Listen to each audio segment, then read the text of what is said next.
Ciao a tutti e benvenuti in questo nuovo video. Oggi parleremo di una scoperta esclusiva che ho appreso andando a reperire direttamente i documenti ufficiali dalla Camera di Commercio olandese e americana. Questa scoperta riguarda direttamente l'assetto societario del Milan e quindi analizzeremo quello che può essere definito il nuovo codice sorgente del club. Scopriremo insieme come e perché una nuova società del Delaware ha preso il controllo formale del club. Nelle prime settimane del 2026 si è infatti consumato un mutamento silenzioso, totalmente sfuggito ai radar dei media sia nazionali che internazionali. L'intera struttura proprietaria formale del Milan è mutata radicalmente, spostando il proprio baricentro verso gli Stati Uniti.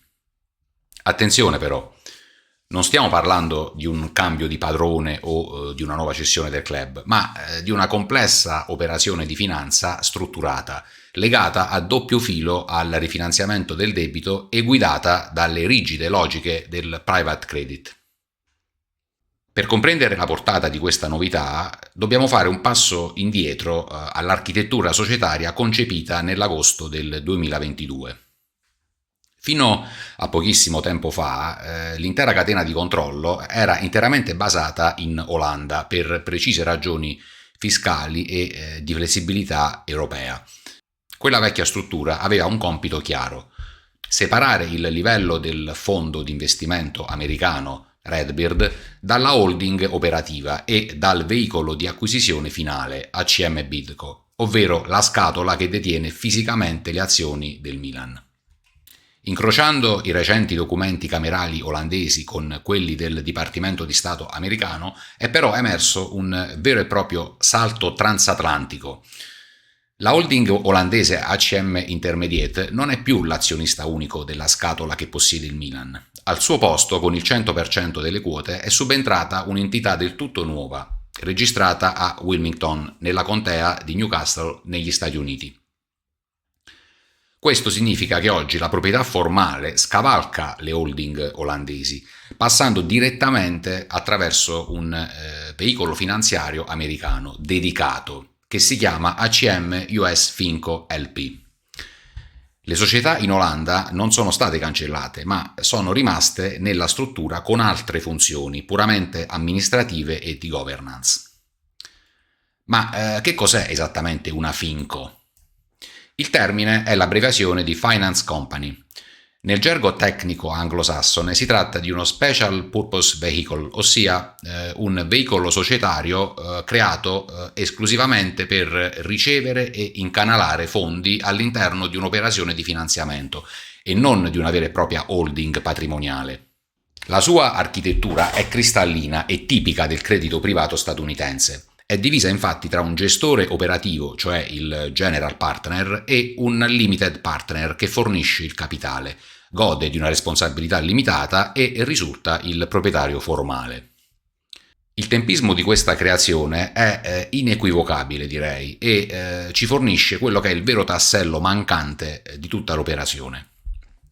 ACM US Finco è stata registrata ufficialmente il 7 gennaio 2026, appena 3 settimane prima che Redbird annunciasse il nuovo finanziamento istituzionale.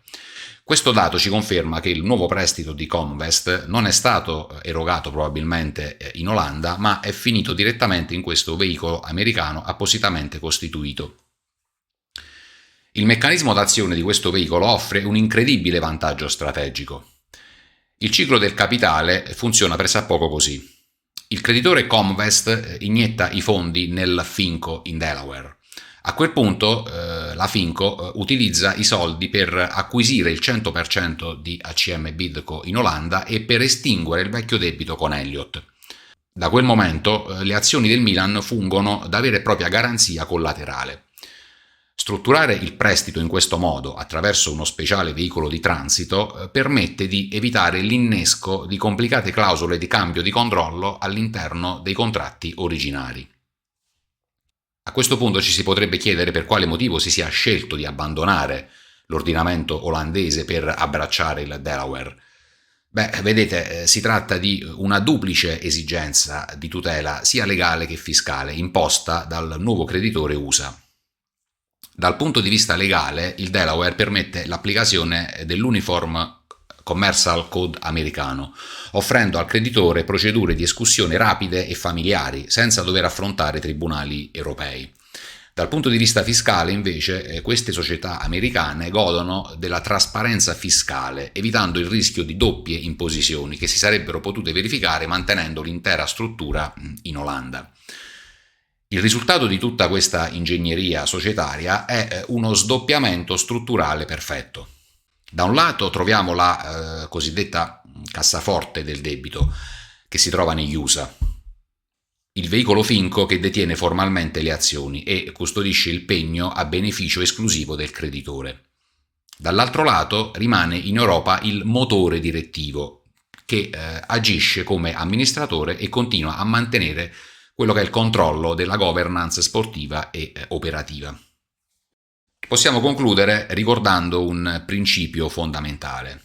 Un veicolo finco esiste per proteggere il creditore e non il debitore. Attenzione però, non bisogna fare nessun tipo di allarmismo. Questa struttura risponde unicamente alla ferrea disciplina e alle logiche di estrema tutela del private credit americano e non è il segnale di una crisi. Se il debito verrà onorato, ACM US Finco LP rimarrà un transito trasparente, invisibile all'operatività del club.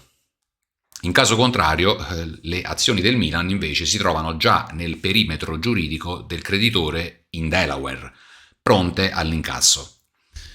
In sintesi, il Milan non ha cambiato proprietà, ma ha semplicemente aggiornato quello che possiamo definire il suo codice sorgente, a quelle che sono le regole dell'alta finanza statunitense.